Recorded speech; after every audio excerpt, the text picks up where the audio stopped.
Press meet ఎందుకు పెట్టానంటే, ముందుగా ఈరోజు నేను ఈ ప్రెస్ మీట్ ఎందుకు పెట్టానంటే, మొన్న జరిగిన శ్రీ ఉజ్జయిని మహంకాళి అమ్మవారి బోనాల సందర్భంగా ఏవైతే చెదురుమదురు ఘటనలు జరిగినాయో దాన్ని ఉద్దేశించుకొని కొన్ని విషయాలు చర్చించడానికి వచ్చాము. కొన్ని అపోహలు, కొన్ని వాస్తవాలు అన్నీ ఎలాగైతే బయట ప్రజలకు వెళ్తున్నాయో, ఇది రాంగ్గా పోర్ట్రేట్ అవుతున్నాయో కొన్ని విషయాలు, వాటన్నిటి మీద సంజాయిషి చెప్పడానికి వచ్చాను. అలాగే మా మీద కూడా కొన్ని విమర్శలు వచ్చాయి, వాటికి ఆన్సర్ ఇవ్వడానికి వచ్చాను.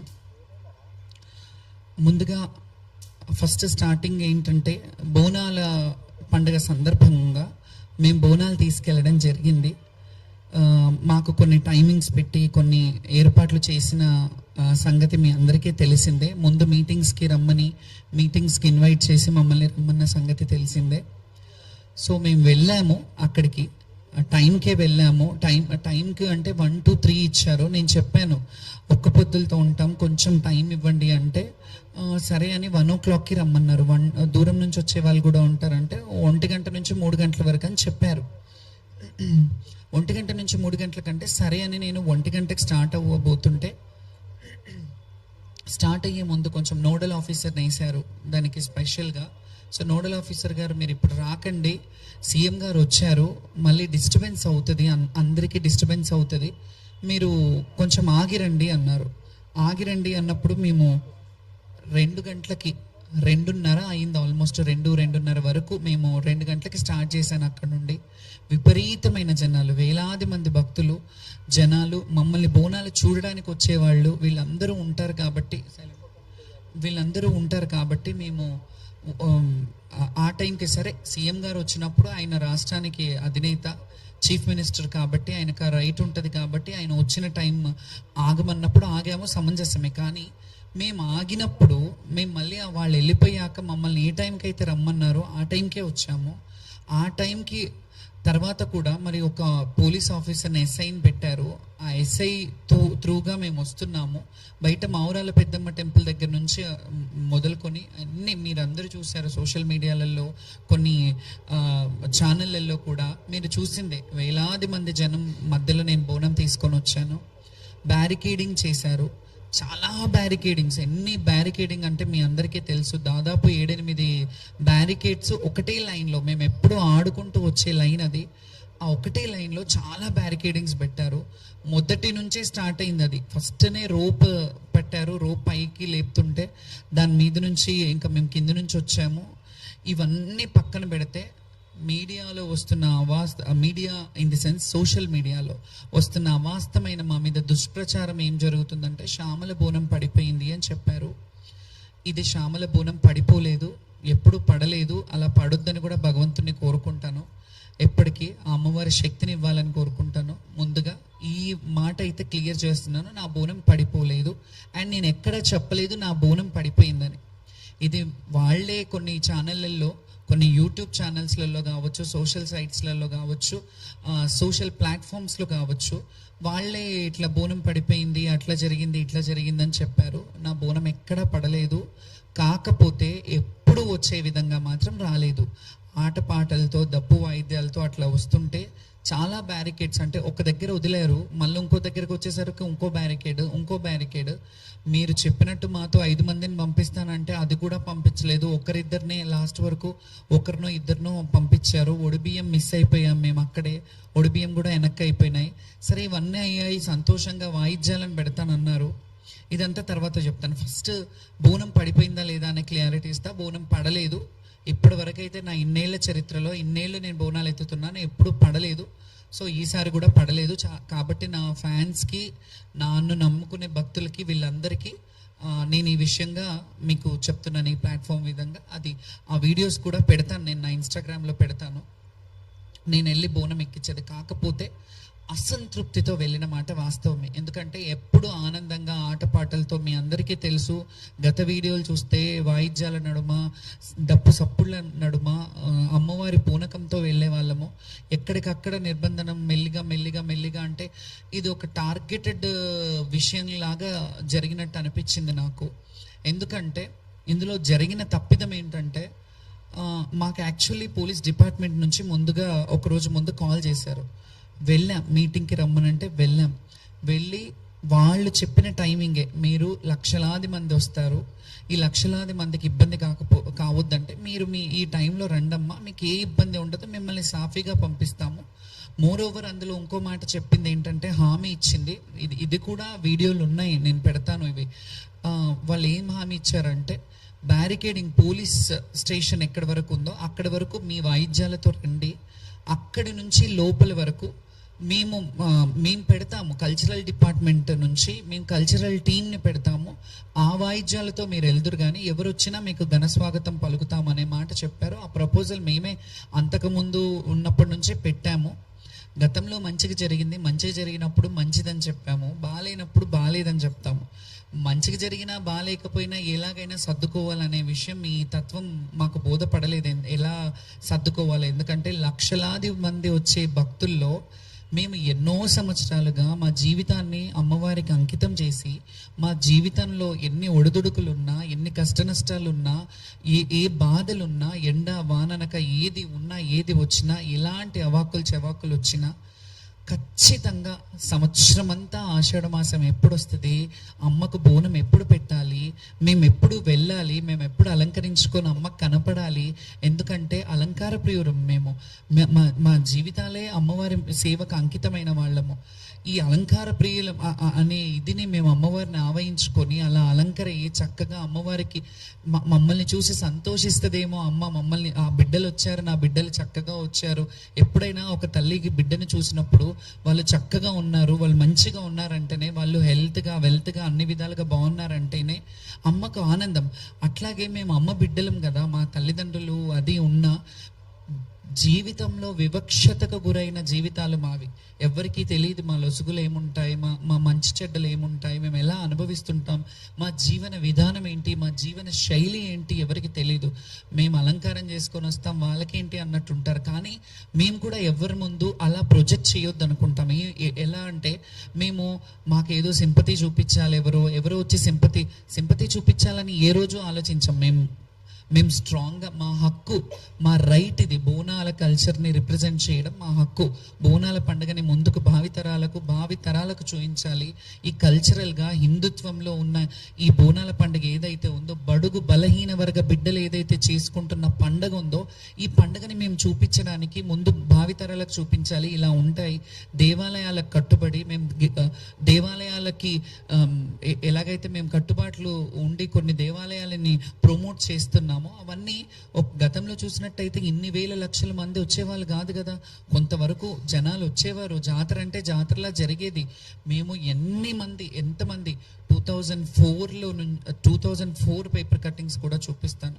నేను చాలా పేపర్ కటింగ్స్ కూడా తీసుకొచ్చాను, ఎందుకంటే మీకు చరిత్ర తెలియాలి. నేను ఎప్పటి నుంచి అమ్మవారి సేవ చేస్తున్నాను, ఎప్పటి నుంచి లైమ్ లైట్లో ఉన్నాను. లైమ్ లైట్లో నేను నిన్న వచ్చి ఏదో ఆమె కొందరు ఏమని వాపోయారంటే సోషల్ మీడియాలో, ఆమె పబ్లిసిటీ స్టంట్ కావాలి అని అన్నారు.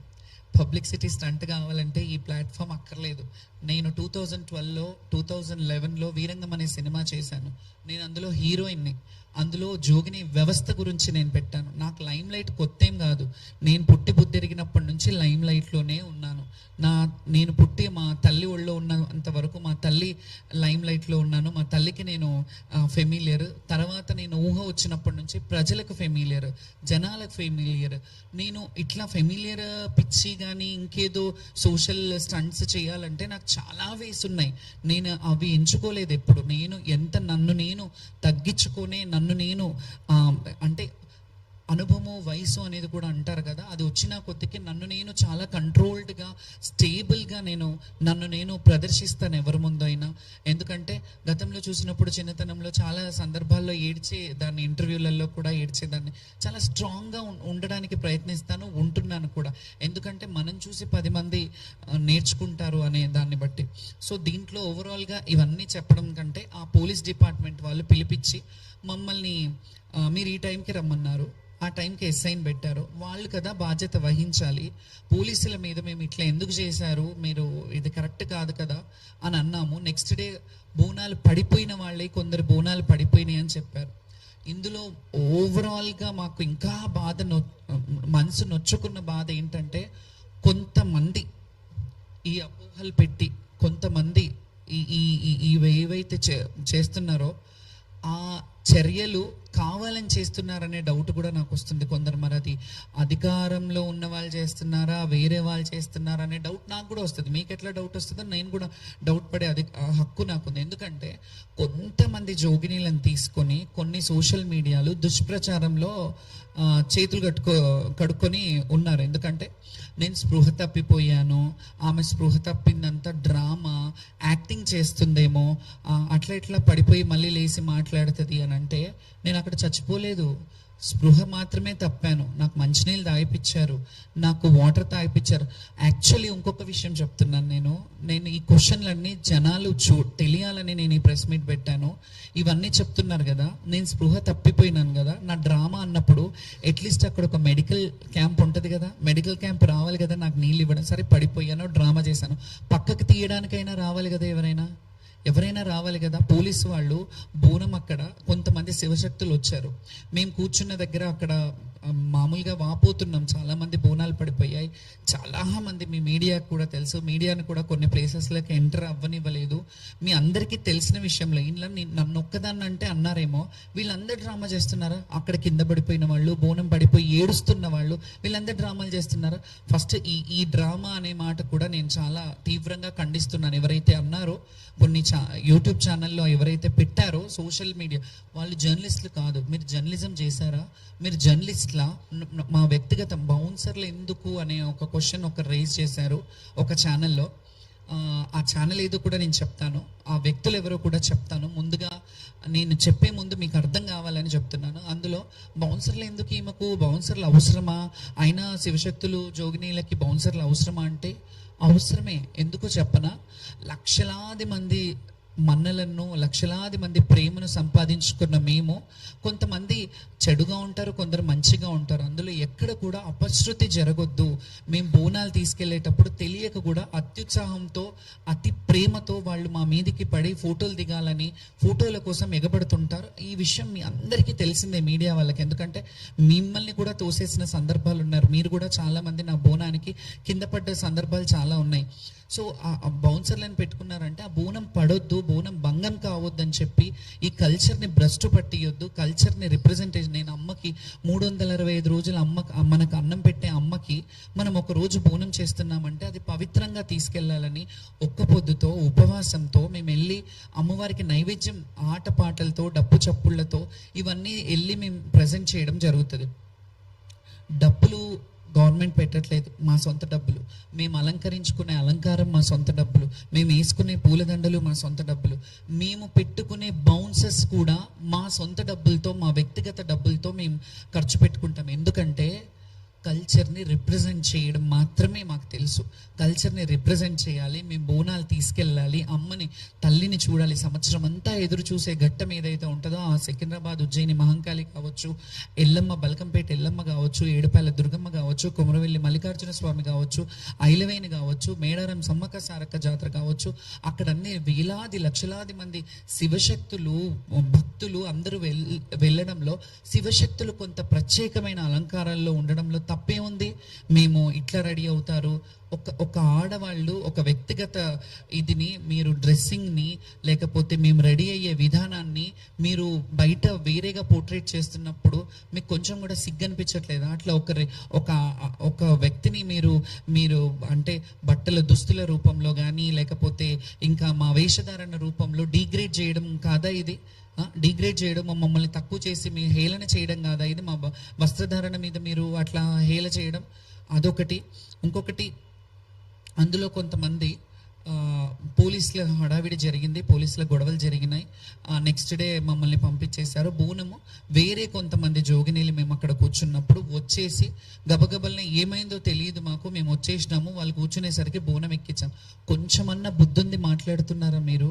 శివశక్తులకి ఈ మాట చెప్తున్నాను. నేను ఏ రోజు కూడా ఇవన్నీ పక్కన పెడితే, నేను ప్రభుత్వంతో కొట్లాడానా, ఇవన్నీ కొట్లాడానా పక్కన పెడితే, నేను డైరెక్ట్ క్వశ్చన్ ఒక శివశక్తులకు వేస్తున్నాను ఈ సవాలు.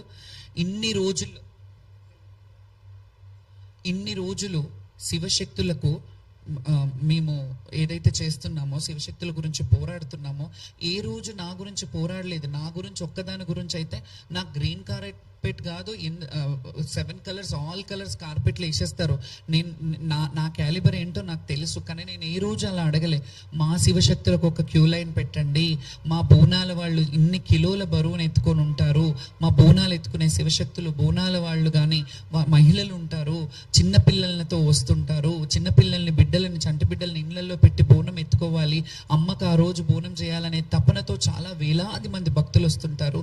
వీళ్ళందరి గురించి నేను పోరాడితే మీరు ఈ రోజు కొంతమంది శివశక్తులు పనిగట్టుకొని ఆమె పబ్లిసిటీ స్టంట్ చేసిందేమో, ఆమె మాకు ఈఓలు పిలిచారు, మాకు ఎండోమెంట్ వాళ్ళు పిలిచారు, ఈ ఆఫీసర్ బాగా రిసీవ్ చేసుకున్నాడు, ఆ ఆఫీసర్ బాగా రిసీవ్ చేసుకున్నారు అని చెప్తున్నారు కదా. వాళ్ళకి నేను ఒక సవాల్ వేస్తున్నాను, ఒక ప్రశ్న అడుగుతున్నాను. మీకు ఆ ప్లాట్ఫామ్, వాళ్ళు మిమ్మల్ని పిలుస్తున్నారు చూడు, ఆ ప్లాట్ఫామ్ వాళ్ళు పిలవడానికి కారకురాలు బాధ్యురాలని నేను. ఎందుకంటే ఎన్నోసార్లు రోడ్ల మీద కూర్చొని, ఎన్నోసార్లు ఉద్యమాలు చేసి, ఎన్నోసార్లు మా శివశక్తుల హక్కుల గురించి పోరాడాను. నేను ఇప్పుడు కూడా ఎవరో అన్నారని నేను పోరాటం ఆపను. ఎందుకంటే నన్ను నమ్ముకొని ఉన్న వాళ్ళు కూడా చాలామంది ఉన్నారు. చాలామంది శివశక్తులకి వాళ్ళకి రోజు కూడా పూట కూడా గడవని శివశక్తులు ఉన్నారు. చాలామంది చచ్చిపోతే వాళ్ళ అంతిమ సంస్కారాలు, దహన సంస్కారాలు చేయడానికి కూడా డబ్బులు లేని శివశక్తులు చాలామంది ఉంటే చాలామందికి చేశాం. ఇవన్నీ పబ్లిసిటీ చేసుకోవాలంటే ఎప్పుడో చేసుకోవచ్చు, కానీ మేము అలా పబ్లిసిటీ కాదు. శ్యామలకు ఒక శివశక్తిగా 200-300 సంవత్సరాలు నా అకౌంట్లో వేసుకొని అన్ని రోజులు బ్రతకాలని రాలేదు. నేను ఉన్నన్ని రోజులు 4 రోజులు బ్రతికినా, ఆ 4 రోజుల్లో ఒక 10 మందికి సేవ చేయాలి. ఒక శివశక్తులు, నేను ఈ కల్చర్లో ఉన్నాను, నా కల్చర్ని బాగుపడాలి, నా కల్చర్ ఎదుగుదలని నేను చూడాలి. ఈ బోనాల కల్చర్లో ఎవరైతే జోగినీలు ఉన్నారో, శివశక్తులు ఉన్నారో, వాళ్ళు కూడా ఉన్నతమైన స్థాయిలో ఉండాలి, ఉన్నత పొజిషన్లో చూసి నేను సంతోషించాలి. ఎందుకంటే నేను సినిమాలు చేశాను, నేను డాక్టరేట్లు తీసుకున్నాను, ఇవన్నీ ఒక్క రోజులో అవ్వలేదు. నేను నా 35 ఏళ్ళ శ్రమ, నా 35 ఏళ్ళ కష్టాన్ని ఎవరో వచ్చి అనామకులు వచ్చేసి నువ్వు ఇట్లా అంటే పడడానికి ఇక్కడ ఊరుకోవడానికి లేదు. నేను ఎంత కష్టపడితే నాకు ఆ సర్వీస్ వచ్చింది. దాని తర్వాత కొంతమంది పనిగట్టుకొని వాళ్ళు స్పృహ తప్పిపోయి డ్రామా చేశారన్నారు. నేను అదే అడుగుతున్నా, నేను స్పృహ తప్పిపోయి డ్రామా చేస్తే అక్కడ కనీసం అట్లీస్ట్ ఒక మెడికల్ క్యాంప్ వాళ్ళు ఎవరైనా వచ్చి నన్ను లేపారా, ఎవరైనా పక్కకు జరిపారా, పోనీ అంబులెన్స్లో తెచ్చి నన్ను హాస్పిటల్కి పంపించారా? మీరు చేస్తున్నారంటే అది చెయ్యాలి కదా. నేను అక్కడ 2 నిమిషాలు పడ్డాను, 2 సెకండ్లు పడ్డాను, 5 నిమిషాలు పడ్డాను, కానీ పోలీసు వాళ్ళు అయితే వచ్చి పక్కకు జరపాలి కదా. ఇది మీ బాధ్యత కదా. ఎందుకంటే మీరు హామీ ఇచ్చారు, మేము ఎప్పుడులాగానే వస్తుండే, మీ హామీ ఇచ్చారు. ఇంకొకటి, ఇదంతా నేను అయిపోయింది. నెక్స్ట్ డేకి రంగం రోజు మేము ధర్నా చేయంగానే సామరస్యమైన ధర్నా పెట్టుకున్నాం మేము.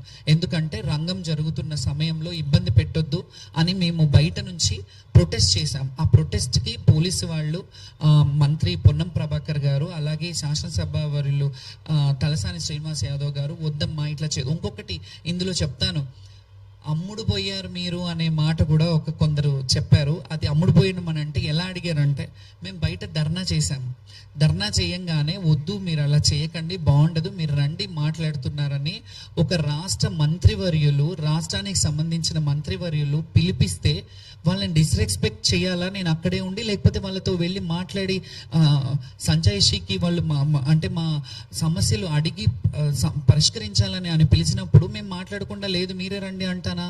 నాకు సంస్కారం ఉంది కదా, నేను చదువుకున్నాను కదా, ఆయనను అక్కడికి రమ్మని లేదు కాబట్టి నేనే వెళ్ళాను. ఎండోమెంట్ ఆఫీస్లో కూర్చున్నారు, పక్కన ఈఓ ఆఫీస్లో కూర్చున్నాము. లోపల ఒక ఆఫీసర్, ఒక ఐపీఎస్ ఆఫీసర్ ఉన్నారు, మంత్రి గారు ఉన్నారు, మా ఎమ్మెల్యే గారు ఉన్నారు. వాళ్ళందరూ మా కొంతమంది జోగినీలతో, శివశక్తులతో ఏం కావాలి మీకు అని అడిగారు. ఏం కావాలంటే ప్రతిసారి ఇదే గొడవలు ఏంటి సార్, మాకు కూడా రైట్స్ ఉన్నాయి, మేము ఎన్నో ఏళ్ళ నుంచి బోనాలు తెస్తున్నామంటే మీ రైట్స్ 100% ఉన్నాయమ్మా, ఏం చేస్తే బాగుంటుంది అని అన్నారు. నేను అన్నాను, మా వాళ్ళల్లో కూడా ఇట్లా బోర్డు మెంబర్స్ ఎవరన్నా వేస్తే వాళ్ళైనా అట్లీస్ట్ మమ్మల్ని రిసీవ్ చేసుకుంటారు. ఒకరు మాలాంటి వాళ్ళు ఎవరన్నా ఇక్కడ టెంపుల్ దగ్గర ఎవరన్నా మా శివశక్తులకు సంబంధించిన వాళ్ళని వేసి ఉంటే ఆ కమిటీలో కానీ, లేకపోతే అక్కడ చుట్టుపక్కల వాళ్ళు మమ్మల్ని చూసుకోవడానికి ఒక ఇన్ఛార్జ్గా ఒక శివశక్తిని నేను ఒక్కదాన్ని ప్రతి ప్లేస్లో చేయలేను. నన్ను చేయమని నేను అడగలేదు. ఎవరినన్నా వేస్తే వాళ్ళు ఇంకా మిగతా వాళ్ళని ప్రోత్సహిస్తారు కదా. ఒకరి త్రూగా ఒకరికి మా సంఘం, మా సంస్థ కానీ కొంత మెరుగుపడతారు. అంటే మా కల్చర్ని ఇంకా ముందుకు తీసుకెళ్ళడానికి ప్రయోజనం అవుతుంది అని అంటే ఆయన చాలా బాగా చెప్పారు, బాగా స్పందించారు. ఎస్ అమ్మా, మీరు ఎట్లా అంటే అట్లా, ఖచ్చితంగా మీ రైట్ అది. పొన్నం ప్రభాకర్ గారికి చాలా కృతజ్ఞతలు చెప్తున్నాను నేను. మీ రైట్ అమ్మా అది. మీరు చాలా రిక్వెస్ట్ చేశారు, మీరు ఇలా చెయ్యొద్దు, మీరు ఆశీర్వదించాలి, మేము ఓట్లు అడిగి ఎట్లాగైతే ఇట్లా సభలలో వస్తామో మీ ఆశీర్వాదాలు కూడా మాకు కావాలి, మా మా రాష్ట్రం నడిపించడానికి కూడా మీ దీవెనలు ఉండాలని ఎంత బాగా చెప్పారు. అయిపోయింది. అంతకు ముందు రోజు కూడా నేను ఇది చేస్తుంటే మీరు అందరు చాలా మంది అన్నారు ప్రతిపక్షం వాళ్ళు ఇది చేస్తున్నారేమో అని. ప్రతిపక్షం వాళ్ళు చేయడం కాదు, అసలు చెప్పాలంటే అంతకు ముందు రోజు తలసాని శ్రీనివాస్ యాదవ్ గారు, పోలీస్ డిపార్ట్మెంట్ వాళ్ళు ఆయనకి మాకు ఎప్పుడైనా వెళ్తున్నప్పుడు వస్తున్నప్పుడు ర్యాప్ ఉంటుంది కాబట్టి ఆయనతో కాల్ చేయించి మమ్మల్ని అడిగారు, అమ్మా మీరు ఇలా చేయకండి, బాగుండదు, ఇది బయట వేరేగా పోట్రే అవుతుంది, అంతా వేరేగా వెళ్తుంది, దీన్ని వదిలేద్దాం, మీకు ఏమైనా కావాలంటే సమస్యలు ఉంటే అడుగుదాము, మీరు రండి అని అన్నారు. అంటే నేను నెక్స్ట్ డే వెళ్ళాను కదా, సామరస్యంగా ప్రొటెస్ట్ చేస్తున్నప్పుడు వచ్చినప్పుడు ఆయనని కూడా ప్రతిపక్షం వాళ్ళు చేశారు అని వాళ్ళ మీద వేయడం చాలా తప్పు. ఎందుకంటే ఆయన బయటకు వచ్చి జోగినీలకు జరిగిన ఏదైతే ఈ సమస్యలు ఉన్నాయో, జోగినీలకు జరిగిన ఇబ్బందులు, వాళ్ళకి జరిగిన అవమానాల పట్ల ఒక ఎమ్మెల్యే హోదాలో ఉండి, ఒక మాజీ మంత్రి హోదాలో ఉండి ఆయన భేషజాలకు పోకుండా, అది పార్టీకి సంబంధించింది కదా, ఇప్పుడున్న గవర్నమెంట్ కదా, వాళ్ళకి చూసుకోవాలి అని అనుకోకుండా సారీ చెప్పారు. దానికి మేము కృతజ్ఞతగా ఉండమా? దానికి కూడా మళ్ళీ ప్రతిపక్షం వాళ్ళు